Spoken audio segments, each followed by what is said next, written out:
नमस्कार, मेरा नाम मुकेश, आपका इस ऑनलाइन क्लास में स्वागत है। और आज हमारी क्लास है पर्यावरण की। और रीट लेवल फर्स्ट ईवीएस पर्यावरण को ध्यान में रखते हुए क्लास बनाई गई है और स्पेशल रीट के लिए है। और ठीक है, तो देखो, रीट लेवल फर्स्ट ईवीएस पर्यावरण है और कुछ इसमें साइंस के टॉपिक भी हैं, यानी सबका कम्बाइनेशन है। पर्यावरण, साइंस, विज्ञान, भूगोल, सामाजिक विज्ञान और सांसद इन। तो इसमें अपन साइंस से रिलेटेड कुछ क्वेश्चंस रहेंगे पर्यावरण में, और रीट वन को लेके अपने एक क्लास बनाई है और सभी क्वेश्चनों को मैंने कलेक्शन किया है। तो रीट को अकॉर्डिंग एक क्वेश्चन है इसमें, तो देखो। और इससे अपने पहले लगभग 9 टेस्ट सीरीज हो चुकी है पर्यावरण की, और ये अपनी 10वीं लगभग टेस्ट सीरीज है और इसको अपन टेस्ट सीरीज कहेंगे। इसमें मोस्ट इम्पोर्टेंट क्वेश्चनों का, प्रश्नों का समावेश किया है और आप इसको देखते जाइएगा, ठीक है। तो देखो, सबसे पहले अपन इस क्वेश्चन को लेते हैं और आप बोर्ड पर मैं क्वेश्चन दिखाता जाऊंगा, उसकी पीडीएफ फाइल भी आपको मिल जाएगी, ठीक है। तो देखो, सबसे पहला जो क्वेश्चन है वो बोर्ड पर दिखाने जा रहा हूं, देखिएगा। सॉरी, कृत्रिम रेशों से तैयार वस्त्र की विशेषता है। कृत्रिम रेशों से तैयार वस्त्र की विशेषता है नहीं सिकुड़ना, जल्दी सूखना, कीड़ा नहीं लगना, उपयुक्त सभी। कौन सी विशेषता है इसमें, ये अपन को ध्यान रखना है कि कृत्रिम रेशों से तैयार वस्त्र की विशेषता है, क्या विशेषता है बताइएगा।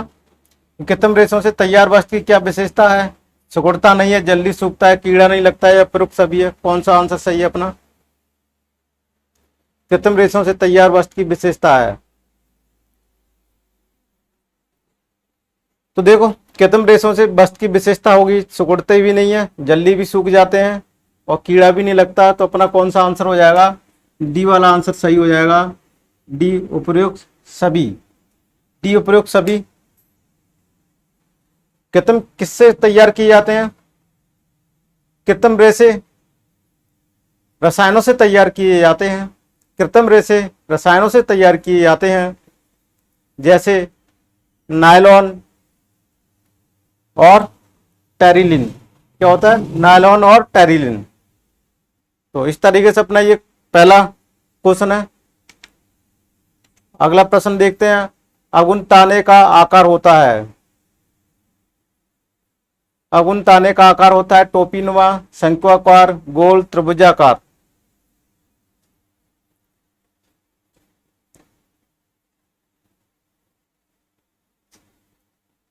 अंगुताने का आकार होता है टोपीनुमा, शंक्वाकार, गोल, त्रिभुजाकार। सही आंसर दीजिएगा, इसका कौन सा आंसर होगा?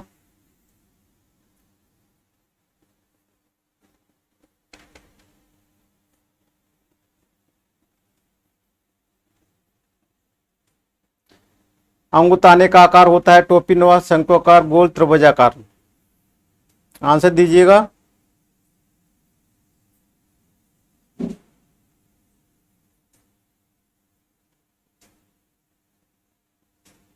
आंसर दीजिएगा। देखो, अंगुताना का आकार कैसा होता है?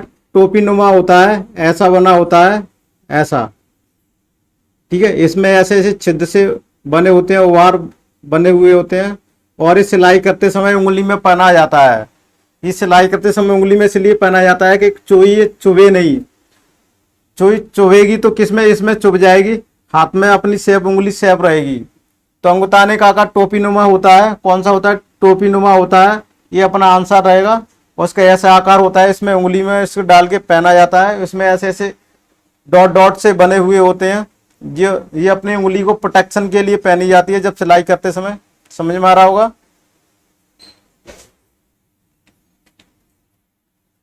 अब देखो, क्वेश्चन नंबर 3 दिखा रहा हूं बोर्ड पर कि बुनाई की वो प्रक्रिया जिसमें वस्त्रों पर धब्बे एवं विभिन्न रंगों को हटाया जाता है, क्या कहलाता है? विरंजन कहलाता है, टेंटरिंग कहलाता है, सैनिफोराइजिंग कहलाता है, उपरोक्त सभी। कौन सा आंसर है? आप दीजिएगा आंसर। बुनाई की वो प्रक्रिया जिसमें वस्त्रों पर धब्बे एवं विभिन्न रंगों को हटाया जाता है। बुनाई की वो प्रक्रिया जिसमें वस्तुओं पर धब्बे एवं विभिन्न रंगों को हटाया जाता है, विरंजन, टेंटरिंग, सैनिफोराइजिंग, उपरोक्त सभी। आप कमेंट्स बॉक्स में जल्दी से आंसर दीजिएगा।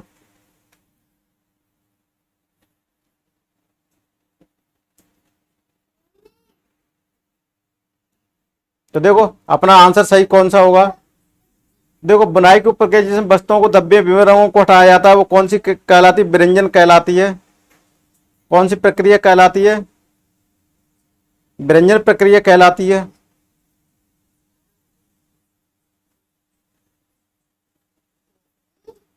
ठीक है। और विरंजन जिससे भी, विरंजन, विरंजन दो शब्दों से मिलकर बना है, बे और रंजन। बे का मतलब होता है हटाना। क्या होता है, बे का मतलब होता है हटाना, समझ में आया। और रंजन माने रंग होता है, अर्थात रंग को हटाना, अर्थात विभिन्न रंगों को हटाने की क्रिया। टैटरिंग किया जाता है। टैटरिंग रेशम वस्तुओं को कढ़ाई की प्रक्रिया की जाती है। क्या की जाती है, टैटरिंग रेशमी वस्तुओं पर कढ़ाई की प्रक्रिया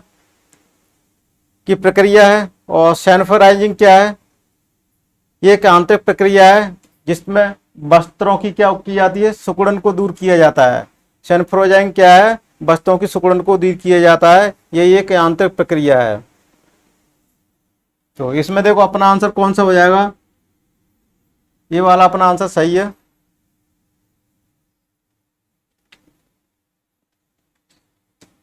अब देखो अगला क्वेश्चन है, कुत्ता मछली डॉग फिश का आवास है। ये सी टेट का भी है, एमपी टेट में भी क्वेश्चन, जितने भी एग्जाम होते हैं स्टेट लेवल के, एमपी में या इंडिया के अंदर में टेट से संबंधित लेवल फर्स्ट में, ये वहां पर अपना मैच करता है।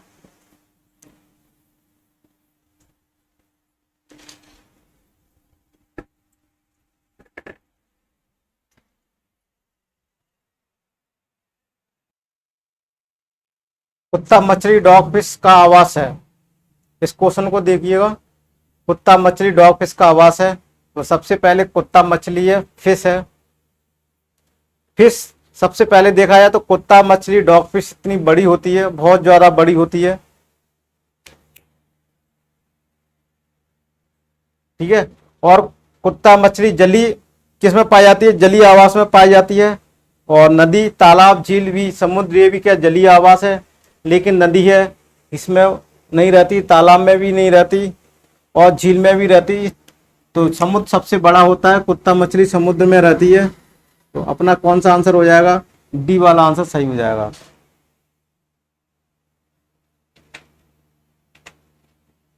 अब देखो पांचवा वाला क्वेश्चन देखो ध्यान से बोर्ड पे कि रॉकी पर्वत के पूर्वी भाग में रेड इंडियन लोगों द्वारा बिसन बैल के चमड़े से बनाए गए तंबू कहलाते हैं किस्ताऊ, क्रू, कॉल और तिपी। रॉकी पर्वत के पूर्वी भाग में रेड इंडियन लोगों द्वारा बिसन बैल के चमड़े से बनाए गए तंबू कहलाते हैं किस्ताऊ, क्रू, कॉल और तिपी। आप जल्दी से कमेंट बॉक्स में कमेंट कीजिएगा और जल्दी से आंसर दीजिएगा, फास्ट जल्दी से आंसर दीजिएगा, जल्दी से आंसर दीजिएगा इसका फास्ट। इसमें लगभग 14 के समथिंग या 12 के समथिंग क्वेश्चनों को करेंगे अपन और 20-25 मिनट की लगभग क्लास रहेगी। उसके बाद इस क्लास को अपन समापन करेंगे, ज़्यादा लंबी नहीं चलाएंगे।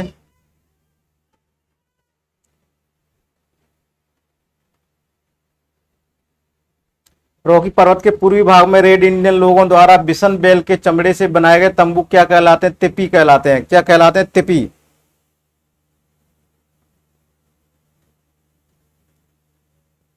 और ये किससे ज्यादा, बिसन बैल, ये बिसन बैल के चमड़े से बनाए होते हैं और तिपी कहलाते हैं। और ठीक है ना, तो अपना तिपी होगा। और किस्ताऊ क्या होते हैं, खिरगी जाति के द्वारा बनाए हुए शीतकालीन आवास होते हैं। और कु कौन से होते, भील जनजाति के आवास होते हैं। लेकिन अपना यह आंसर कौन सा रहेगा, डी रहेगा। चांगपा जनजाति पाई जाती है, कहाँ पाई जाती है, चांगपा जनजाति पाई जाती है लद्दाख में, मणिपुर में, असम में, सिक्किम में। चांगपा चांगपा चांगपा जनजाति पाई जाती है, कहाँ पाई जाती है।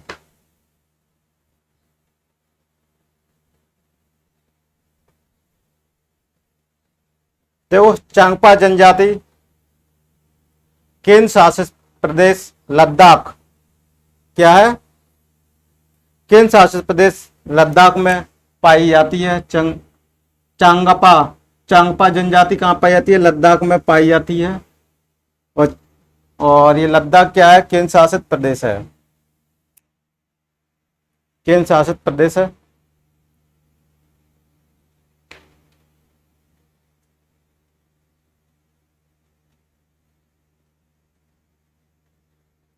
बुनाई की वो प्रक्रिया, क्वेश्चन नंबर 7 को देखो। बुनाई की वो प्रक्रिया जिसमें वस्त्रों पर धब्बे या बिन रंगों को हटाया जाता है, बिरंजक, टेटरिंग या सैनिटाइजिंग, उपरोक्त सभी कौन सा आंसर है? इसको रेज कर देते हैं, आंसर दीजिएगा पास्ट।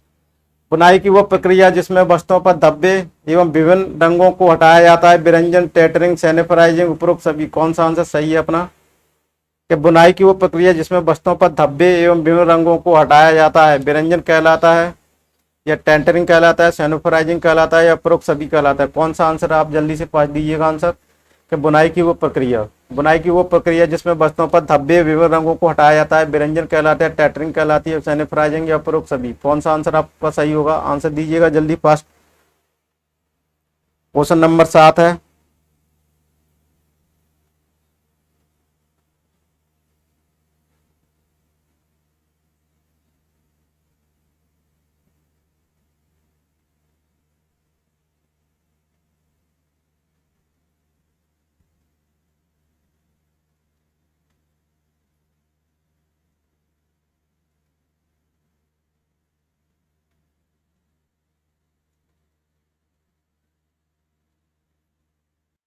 देखो ये जो क्वेश्चन रिपीट हो गया है, ये दूसरे तीसरे नंबर का क्वेश्चन अपन बता चुके थे। तो अपन बता चुके थे बिरंजन के द्वारा क्या होता है?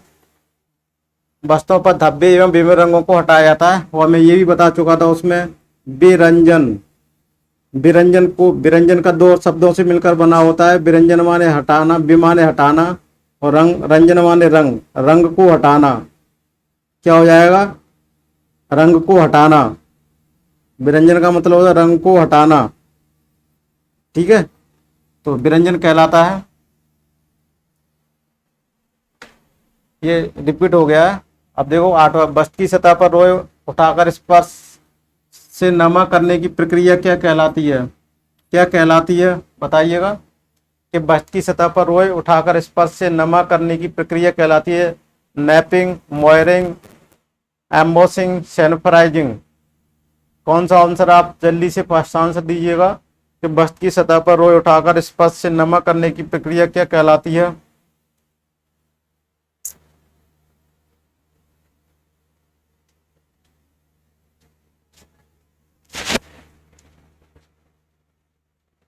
वस्तु की सतह पर रोए उठाकर स्पर्श से नमा करने की प्रक्रिया क्या कहलाती है? Napping, moireing, embossing, sanitizing. जल्दी से आंसर दीजिएगा।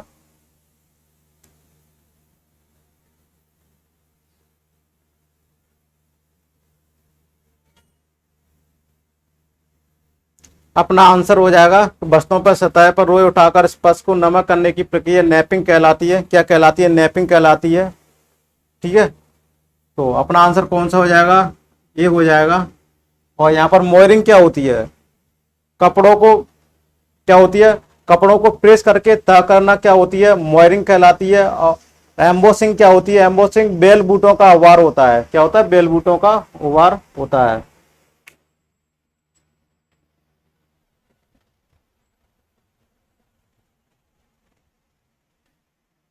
आठवां क्वेश्चन है। 9वां क्वेश्चन देखो। कृत्रिम तंतु को निम्न नाम से भी जाना जाता है। कृत्रिम तंतु को किस नाम से जाना जाता है? कृत्रिम तंतु को किस नाम से जाना जाता है? जादू तंतु, तरल तंतु, ताप संज्ञाशील, उपयुक्त सभी?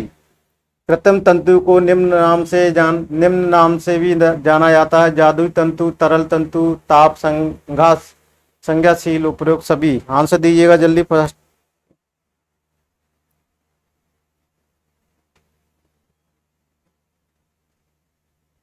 तो देखो, कृत्रिम तंतु को जादू तंतु भी कहा जाता है, तरल तंतु भी कहा जाता है, ताप संज्ञाशील भी कहा जाता है। तो अपना सही आंसर होगा, करेक्ट आंसर होगा डी।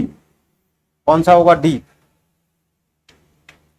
अगला प्रश्न है। उत्तर प्रदेश के भीमताला और राजस्थान की सीवान बस्तियां किस आकृति की हैं? किस आकृति की हैं? उत्तर प्रदेश की भीमताला और राजस्थान की सिवान बस्तियां किस आकृति की हैं? रेखिक है, अर्धगोलाकार है, गोलाकार है या अरी है?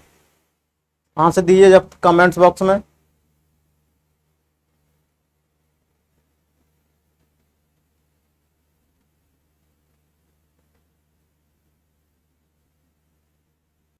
देखो, उत्तर प्रदेश की भीमताल और राजस्थान की सीवान बस्तियां अर्धगोलाकार आकृति की है।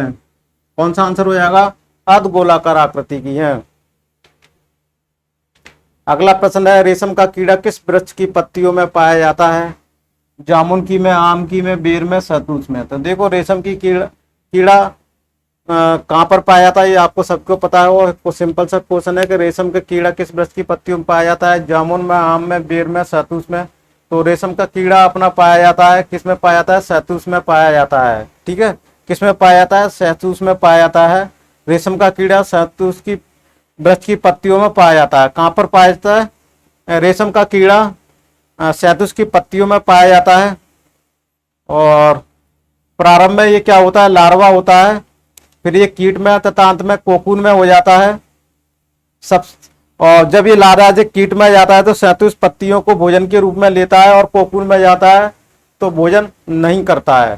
ठीक है, ये कीट 2.5 सेंटीमीटर से 7 सेंटीमीटर तक होता है। उसे 1000 मीटर से 1200 मीटर तक रेशम प्राप्त होता है। ठीक है, इसमें क्या होता है? कोकून बनता है रेशम का कीड़ा, जो रेशम से बन जाता है, कीड़ा के ऊपर लिपट जाता है, फिर कीड़ा उसमें मर जाता है। डी वाला आंसर है अपना। अगला प्रश्न देखो, कौन सा उद्योग राजस्थान का सबसे प्राचीन व संगठित उद्योग है? इस्पात उद्योग, सूती वस्त्र उद्योग, चीनी उद्योग, रेशम उद्योग। आंसर दीजिएगा।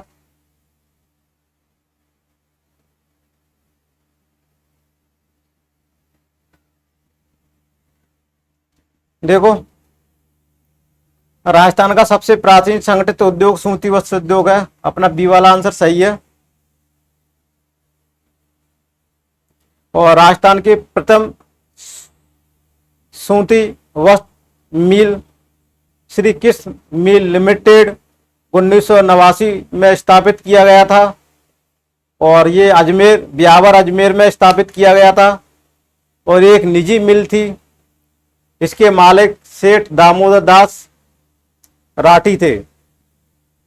और राजस्थान में सूती वस्त्र उद्योग में सबसे आगे भीलवाड़ा जिला आता है, जिसे वस्त्र नगरी तथा राजस्थान का मैनचेस्टर भी कहा जाता है। क्या कहा जाता है? मैनचेस्टर भी कहा जाता है। तो अपना इसमें कौन सा आंसर है? अपना बी वाला अपना आंसर है।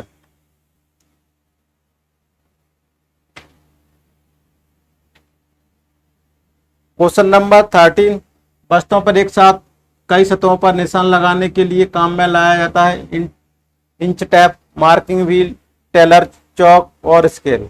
इसमें इस टाइप का एक व्हील होता है। ठीक है, इसमें दांते से निकले होते हैं, और इससे कपड़े पे फिराया जाता है, जिससे dot dot dot dot dot dot dot कर करके ऐसे मार्किंग हो जाती है कपड़े की। ठीक है, तो अपना मार्किंग व्हील का यूज किया जाएगा। ठीक है, इस तरीके से इसमें डॉट डॉट के निशान बन जाते हैं, उस पर घुमा दिया जाता है कपड़े पर, तो मार्किंग व्हील इसमें यूज होगा। ठीक है, कौन सा आंसर हो जाएगा? Marking wheel. और मार्किंग व्हील यानी बी वाला ऑप्शन सही है अपना। कौन सा? Marking wheel. और इंच टैप व स्केल मापने के उपयोग में आती हैं। ठीक है, और टेलर चौक भी एक चौक होता है कलर का, जिससे अपन ऐसे करके कपड़े पे करते हैं, मार्किंग करते हैं।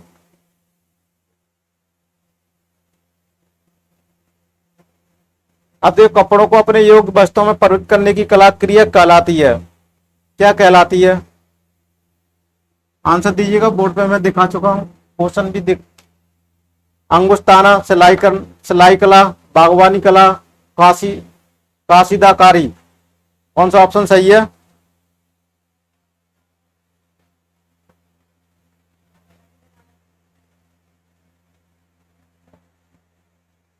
आंसर दीजिएगा जल्दी। कपड़ों को अपने योग वस्तुओं में परिवर्तित करने की कला क्रिया क्या कहलाती है? सिलाई कला कहलाती है। क्या कहलाती है? सिलाई कला कहलाती है। सिलाई कला कहलाती है। गर्मियों में पहनने हेतु सर्वाधिक आरामदायक वस्त्र कौन से होते हैं? देखो, ये मैंने पहले या दूसरी क्लास ली थी, उसमें भी एक क्वेश्चन आया था कि गर्मियों में पहनने हेतु सर्वाधिक आरामदायक वस्त्र कौन से होते हैं? हल्के रंग के होते हैं और सूती भी होते हैं। सी अपना ऑप्शन सही होगा, ए और बी। ठीक है। टेरिलॉन क्यों नहीं यूज करते? देखो, टेरिलॉन इसलिए नहीं करते कि पसीना नहीं सूख पाता है। टेरिलॉन पसीना नहीं सूख पाता है, इसलिए। हल्के रंग के क्या होते हैं? ऊष्मा को कम शोषित अवशोषित करते हैं। सूती वस्त्र क्या होते हैं? पसीने को सोख लेते हैं। इसलिए गर्मियों में हल्के रंग के और सूती वस्त्र पहनना चाहिए और यही उपयुक्त होते हैं। तो अपना कौन सा आंसर हो जाएगा? सी वाला आंसर हो जाएगा। 15वां क्वेश्चन देखो, 16वां बोर्ड पर देखो। अपशिष्ट पदार्थों